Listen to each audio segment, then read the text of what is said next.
Assalamualaikum warahmatullahi wabarakatuh. Salam berjumpa kembali di channel ini. Semoga adik-adik sekalian sehat selalu dan tetap semangat walaupun belajarnya dari rumah. Kali ini Bapak akan menyampaikan tentang lanjutan bab 7, yakni khusus penerapan hukum Newton di berbagai bidang. Kita akan kupas tuntas pada kesempatan ini. Tapi sebelumnya kita lihat dulu tujuan pembelajaran kita ini.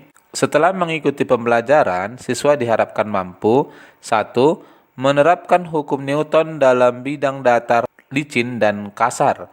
Yang kedua, menerapkan hukum Newton dalam bidang miring, licin, dan kasar. Ketiga, menerapkan hukum Newton dalam bidang melingkar, licin, dan kasar. Keempat, menerapkan hukum Newton pada dua benda yang dihubungkan dengan katrol pada bidang datar dan vertikal. Yang kelima, menerapkan hukum Newton dalam bidang vertikal.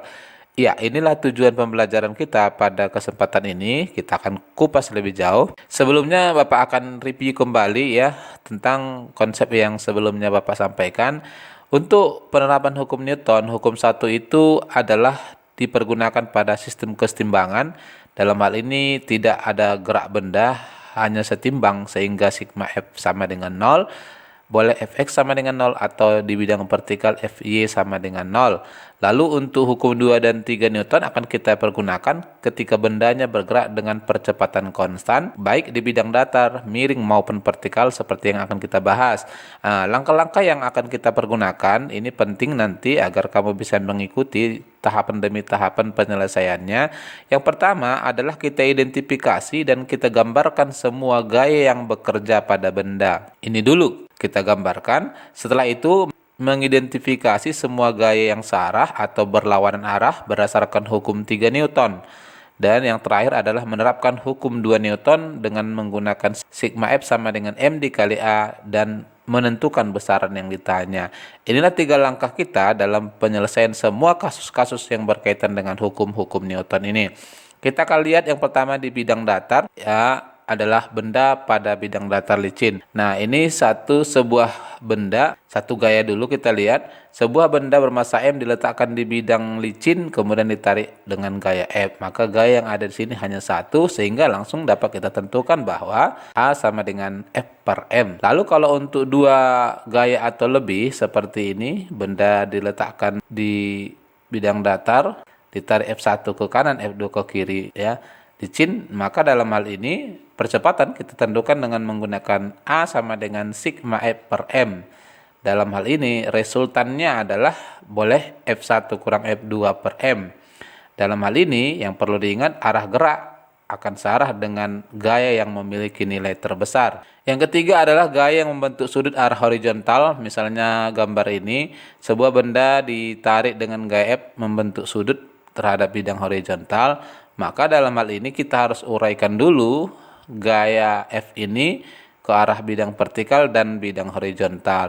Benda tidak berubah kedudukannya terhadap bidang vertikal, namun hanya berubah terhadap bidang horizontal, maka kita akan uraikan sehingga gaya yang bekerja pada bidang horizontal adalah F cos theta. Dengan demikian, maka percepatan yang kita tentukan dengan A sama dengan gayanya tadi F cos theta per M. Yang keempat, dua buah benda yang dihubungkan dengan tali seperti gambar ini. Benda M besar dan M kecil dihubungkan dengan gaya pada bidang licin. Nah, lalu kedua benda ini dihubungkan dengan tali. Ketika gaya F menarik benda bermassa M kecil, maka pertama tali akan tegang, setelah itu gaya F akan diteruskan ke benda M dan keduanya akan bergerak ya. Lalu percepatan pada kedua benda karena ini adalah satu sistem sama. Bagaimana menentukan percepatannya adalah dengan meninjau masing-masing bendanya. Ya, kita coba tinjau. Jadi catatannya di sini apabila ada dua buah benda kita hubungkan sehingga menjadi satu sistem, maka meninjau gayanya harus kita lakukan satu per satu ya. Kita mulai dulu dari benda bermassa M besar. Dalam hal ini perhatikan gaya yang ada pada benda M besar itu hanya T. Sehingga di sini langsung kita tuliskan T sama dengan M dikali A. Lalu untuk M kecil, perhatikan di sini gaya yang bekerja pada benda M itu ada dua, yakni F yang ke arah kanan dan T akibat ditahan oleh benda bermassa M besar. Sehingga dalam hal ini berlakulah F kurang T sama dengan M dikali A. Dari sini kita ganti nilai T dari persamaan sebelumnya, dapatlah kita F kurang M dikali A, M-nya besar ya, sama dengan M kecil dikali A. Didapat A sama dengan F per M besar tambah M kecil. Ya, jadi di sini variabel massanya Bapak buat M besar dan M kecil untuk membedakannya ya. Dalam hal ini bisa diubah dalam bilangan apapun dan ini adalah variabel yang bisa diubah. Lalu bidang benda diletakkan pada bidang datar kasar. Ini misalnya ada dua buah benda, M besar, M kecil, kasar, dihubungkan dengan tali. Sebelum ditarik, di kedua benda ini bekerja gaya-gaya seperti ini. Gaya berat, maka muncul gaya normal. Ketika ditarik, maka muncul tegangan tali seperti tadi. Selain tegangan tali juga muncul gaya gesek antara bidang kasar dengan benda M1 dengan M2, benda M besar dengan M kecil ya. Lalu percepatan pada kedua benda tetap karena adalah satu sistem ditentukan dengan meninjau gaya masing-masing benda. Perhatikan benda bermassa M besar, dalam hal ini gaya yang ada adalah kita ikuti arah gaya tariknya, maka T bertanda positif dikurang Fs1 ya sama dengan M besar dikali A. Atau dari sini T sama dengan M dikali A tambah Fs1. Fs1 adalah gaya gesek pada benda bermassa M besar. Lalu untuk benda bermassa M kecil, perhatikan bendanya gaya yang bekerja ada 3. F ke kanan, T akibat ditahan benda bermassa M besar, lalu kemudian gaya geseknya. Sehingga di sini kita tulis F kurang T kurang Fs2 sama dengan M dikali A. Dengan menggabungkan kedua persamaan ini, maka kita ganti T dari persamaan sebelumnya. F kurang MA tambah Fs1, itu tadi nilai T-nya, dikurang Fs2 sama dengan M dikali A. Dari sini maka A sama dengan F kurang Fs1 kurang Fs2 per M besar tambah M kecil. Ya, ini adalah variabel. Jadi kalau kita hubungkan nanti dengan latihan soal, maka ini tinggal mengganti besaran-besaran angkanya saja. Dalam hal ini Fs1 adalah gaya gesek pada benda M besar μs kali mg, dan gaya gesek pada benda M kecil μs kali mg. Yang berikut C, dua buah benda ditumpuk pada bidang datar kasar seperti ini, lalu ditarik dengan gaya F. Apa yang terjadi? Saat ditarik maka akan muncul gaya gesekan antara M besar dengan M kecil ya, yang arahnya searah dengan F. Ini adalah gaya gesekan yang muncul. Dalam hal ini kita anggap gaya gesek antara M kecil dengan M besar mampu mempertahankan kedua benda tetap bergerak bersama ya. Dalam hal ini F12 mampu mempertahankan benda M kecil tetap berada di atas. Seandainya gaya geseknya tidak mampu mempertahankan, maka M kecil ini akan jatuh ya, tertinggal. Percepatan pada kedua benda sama ya, karena satu sistem. Kita tentukan dengan meninjau gaya masing-masing benda. Untuk benda M kecil, dalam hal ini gayanya cuma satu, adalah F12 ya, sama dengan M dikali A.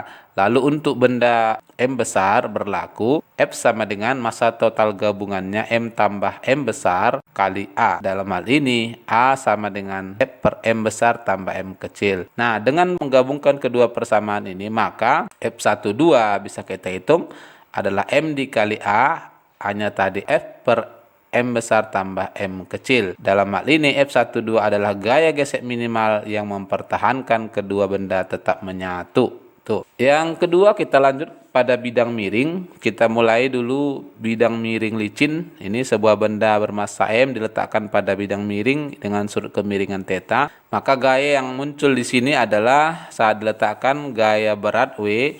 Uraian gaya beratnya akan memberikan W cos theta yang sama dengan gaya normal bidangnya, lalu W sin theta yang berarah bidang miring. Nah, ternyata dalam hal ini saat sebuah benda kita letakkan pada bidang miring, benda tersebut meluncur karena ada gaya penggeraknya. Gaya penggeraknya bukan berasal dari luar, melainkan uraian dari gaya beratnya, yakni W sin theta. Jadi W sin theta inilah yang membuat benda meluncur. Nah, gaya pada sumbu Y adalah N sama dengan W cos theta. dalam hal ini tidak mengalami perpindahan. Lalu gaya penggerak benda dalam sumbu X adalah komponen gaya yang sejajar dengan bidang miring, yakni dalam hal ini F-nya adalah W sin theta atau F sama dengan mg sin theta. Sehingga percepatan yang dialami benda ditentukan dengan F sama dengan M dikali A. Kita ganti mg sin theta sama dengan M dikali A. Dalam hal ini percepatan benda pada bidang miring licin adalah G sin theta. Ini dengan G adalah percepatan gravitasi bumi. Lalu pada bidang miring kasar sama seperti tadi, hanya lantainya kasar. Nah, gaya yang bekerja di sini sama ketika meluncur akibat gaya penggerak W sin theta, maka akan muncul gaya gesek yang arahnya ke atas seperti gambar ini. Dalam hal ini kita harus perhitungkan gaya gesek ini ketika bergerak. Gaya pada sumbu Y tetap ya, N sama dengan W cos theta. Nah, gaya penggerak benda adalah komponen gaya yang sejajar dengan bidang miring, yakni F sama dengan W sin theta atau F sama dengan mg sin theta yang berlawanan dengan arah gaya geseknya. Besar gaya gesek dalam hal ini adalah Fs sama dengan mu S kali N.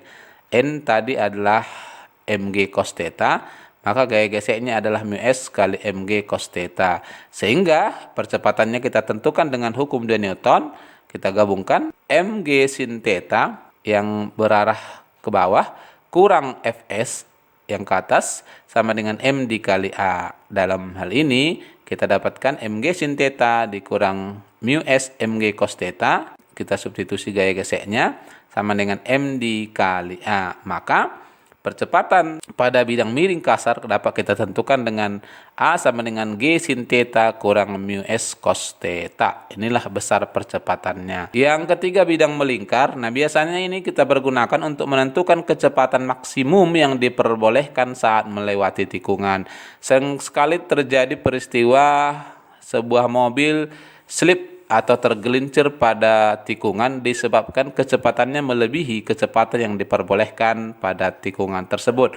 Lalu bagaimana cara menentukannya? Kita coba bahas. Ini adalah sebuah mobil yang berada pada bidang miring dengan jari-jari kemiringannya adalah R. Gaya-gaya yang bekerja pada mobil ini adalah W yang berarah pusat bumi dan kemudian N yang muncul dari bidang kemiringan yang nilainya sama dengan W cos theta itu ya. Kalau kita mau uraikan lebih lanjut, maka kita bisa gambarkan di sini bahwa mg atau W itu adalah N cos theta, kita uraikan cos theta, lalu kemudian ke kanan adalah N sin theta yang diimbangi dengan gaya sentripetal. Nah, gaya sentripetal di sini adalah gaya yang mempertahankan mobil tetap melintasi bidang tikungannya ya. Tanpa adanya gaya sentripetal ini, maka mobil akan tergelincir. Ini yang mempertahankan. Nah, oleh karena itu persamaan gaya yang muncul pada mobil, kita lihat dulu arah vertikalnya. N cos theta sama dengan mg. Dari sini dapatlah kita N sama dengan mg cos theta. Lalu arah horizontalnya, perhatikan di sini N sin theta adalah F sentripetal. Dalam hal ini N sin theta sama dengan gaya sentripetal adalah mp kuadrat per r. Dapatlah kita N sama dengan mp kuadrat per r sin theta. Dengan menggabungkan kedua persamaan ini, maka dapatlah kita mg per cos theta sama dengan mp kuadrat per r sin theta. Dari sini mgr sin theta sama dengan mp kuadrat cos theta. Dapatlah kita p kuadrat, m-nya kita eliminasi, adalah gr sin theta per cos theta atau p kuadrat sama dengan gr tangen theta. Dengan demikian, maka kecepatan maksimum yang diperbolehkan saat memasuki tikungan berjari-jari R dapat kita tentukan dengan akar dari gr tangen theta. Itu. Nah, untuk memperbesar kecepatan ini ya biasanya jalan tikungannya akan dibuat lebih kasar sehingga nanti kecepatan dia maksimum yang diperbolehkannya juga lebih besar. Contoh, tentukan kecepatan yang diperbolehkan ketika sebuah mobil bergerak melewati tikungan jika jari-jari kemiringan jalan 100 meter, besar percepatan gravitasi bumi 10 meter per sekon kuadrat, dan tangen alfa sama dengan 3/4 agar mobil tidak slip. Dari sini diketahui jari-jarinya 100 meter, lalu G-nya 10 meter per sekon kuadrat, tangen alfa adalah 3/4. Ditanya P maksimum. Kita coba jawab, kecepatan maksimum yang diperbolehkan melewati tikungan adalah P sama dengan akar GR tangen alfa. Dari sini kita substitusi nilainya, akar dari 10 kali 100 kali 3/4, kita dapatkan akar dari 750. Ya, ternyata kita dapatkan 27,38 meter per sekon. Inilah kecepatan maksimum yang diperbolehkan. Bila kecepatan mobil memasuki tikungan ini nilainya 28 meter per sekon, maka kemungkinan besar mobil tersebut akan tergelincir karena gaya sentripetalnya tidak mampu mempertahankan mobilnya. Yang keempat adalah dua buah benda dihubungkan dengan katrol. Kita mulai dulu dua buah benda yang digantung. Nah, perhatikan ini gambar dua buah benda yang digantung dengan tali menggunakan katrol. Nampak di sini M1 lebih besar dari M2. Akibatnya adalah M1, gaya berat M1 itu akan menarik M2 ke atas dan percepatan M2 arah ke atas, sementara percepatan M1 arah ke bawah. Akibatnya di sepanjang tali akan muncul tegangan tali ya, T1 itu di bagian M1 dan T2 di bagian M2. Kalau katrolnya licin maka T1 sama dengan T2. Di kelas 10 ini kita akan batasi gesekan antara katrol dengan tali adalah 0. Percepatan ditentukan dengan meninjau gaya kedua benda. Sama seperti tadi, bendanya ada dua, maka kita tinjau satu persatu. Kita perhatikan untuk benda M1, maka di sini W1 yang arah ke bawah dikurang T1. Dalam hal ini karena T1 sama dengan T2, Bapak langsung tuliskan T sama dengan M1A. Atau dari sini kita bisa tuliskan M1G kurang T sama dengan M1A. Kita coba ubah persamaannya, dapatlah kita T sama dengan M1G kurang M1A. Lalu untuk benda M2, perhatikan M2-nya, maka T lebih besar dari W2. Maka kita tuliskanlah di sini, T kurang W2 adalah M2A atau T kurang M2G sama dengan M2A. Dari persamaan ini juga bisa kita tuliskan T sama dengan M2G tambah M2A. Nah, kedua persamaan ini adalah sama ya, sehingga M1G kurang M1A sama nilainya dengan M2G tambah M2A. Kita satukan yang memiliki variabel sama. M1G dikurang M2G sama dengan M1A tambah M2A. Dari sini M1 kurang M2 kali G sama dengan M1 tambah M2 kali A. Maka dapatlah kita A sama dengan M1 kurang M2 kali G per M1 tambah M2. Tampak di sini bahwa percepatan yang dialami oleh dua buah benda yang digantung adalah selisih massa kedua benda itu dikali percepatan gravitasi dibagi jumlah massa keduanya. Jadi karena ini adalah variabel berapapun nanti massanya, cukup kita hitung dengan melihat selisihnya. Kemudian besar tegangan tali ditentukan dengan mensubstitusi nilai A. Ya, tadi kita dapatkan A sama dengan M1 kurang M2 kali G per M1 tambah M2 ke salah satu persamaan. Misalnya kita pakai ke persamaan T sama dengan M1G kurang M1A. Atau kita pakai persamaan kedua T kurang M2G sama dengan M2A. Nah, dari sini nanti kita akan dapatkan tegangan talinya. Lalu B, dua benda pada bidang miring kasar seperti ini. Ini adalah dua buah benda. Satu diletakkan di bidang miring kasar, satu digantung M kecilnya ya. Lalu kemudian gaya-gaya yang ada di sini adalah W sin theta sebagai penggerak arah bidang miring, lalu W2 adalah pada benda M kecil. Dari sini ada dua kemungkinan yang bisa terjadi. Yang pertama adalah W2 sebagai gaya penggeraknya, atau bisa juga W sin theta sebagai penggeraknya bila W sin theta lebih besar dari W2. Nah, kita anggap W sin theta lebih besar karena massanya juga lebih besar. Maka arahnya akan kita buat ke bawah searah bidang miring. Akibat ditarik oleh gaya penggerak W sin theta, maka tali akan tegang dan muncul tegangan tali. Ya, inilah gaya-gaya yang bekerja. Lalu kemudian muncul juga gaya geseknya. Kita anggap geraknya searah bidang miring, maka gaya penggerak benda adalah komponen gaya yang sejajar dengan bidang miring, yakni F sama dengan mg sin theta. Ini hanya bisa terjadi jika mg sin theta jauh lebih besar dari W2.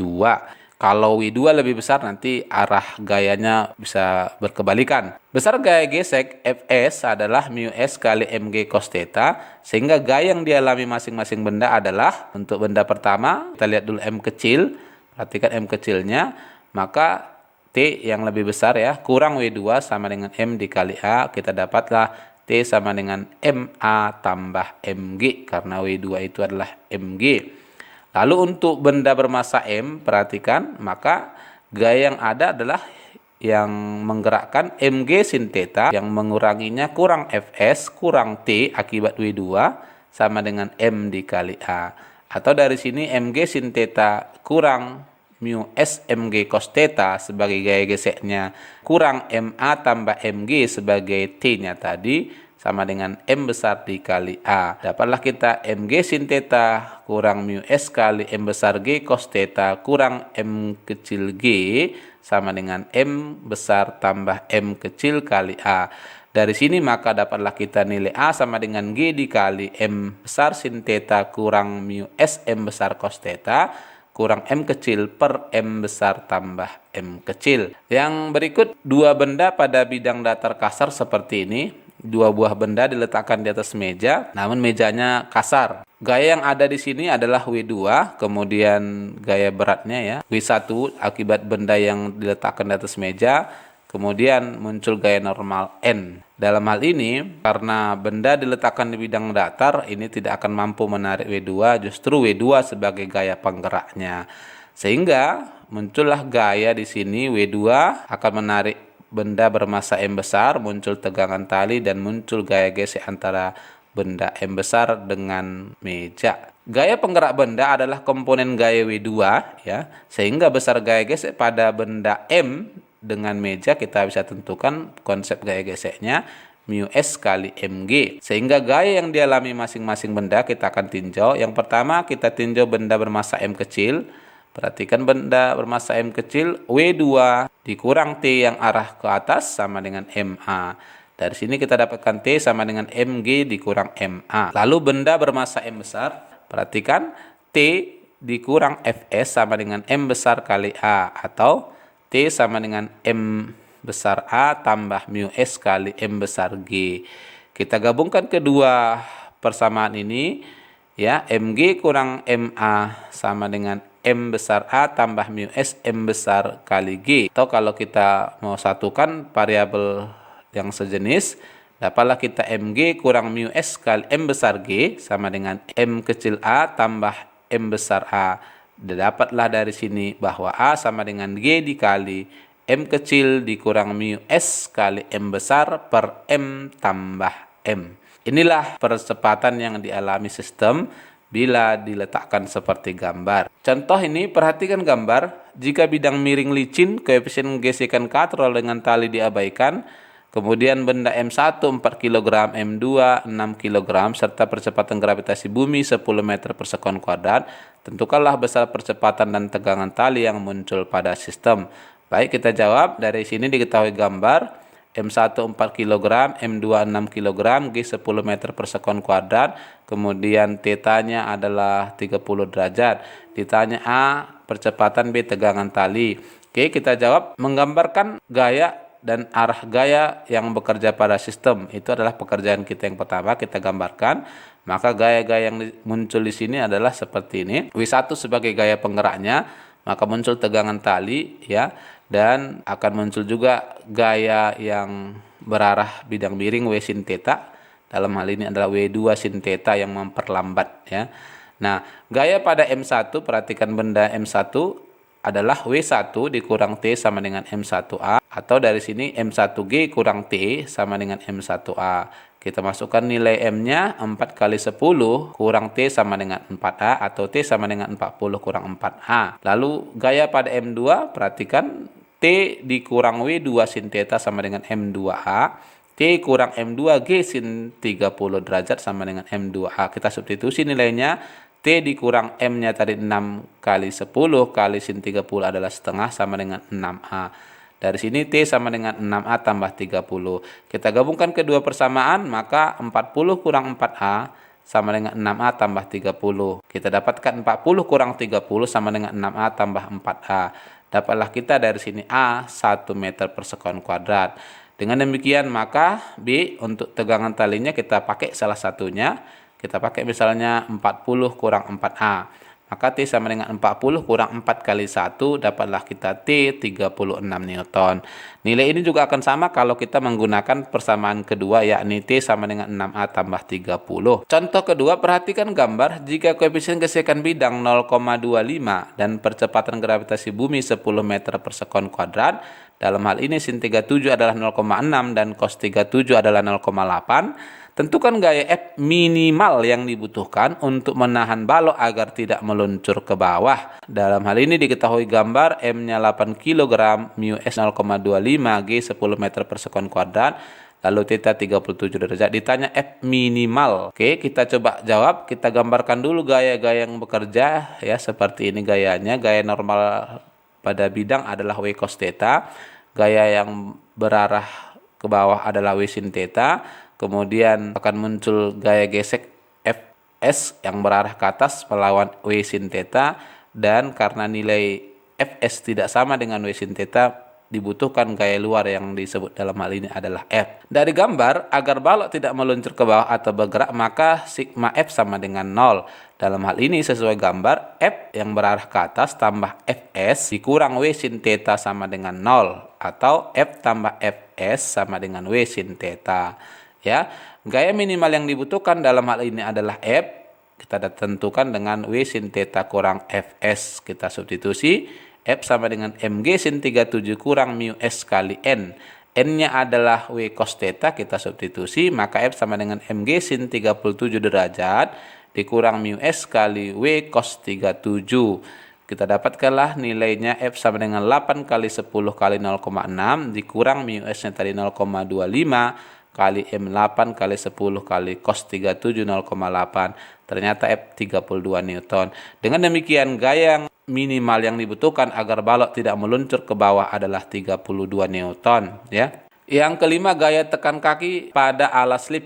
Nih, yang pertama kita lihat saat lip diam atau bergerak dengan kecepatan konstan seperti ini. Jadi di sini tidak ada gaya yang bekerja pada lip bergerak naik dengan kecepatan konstan.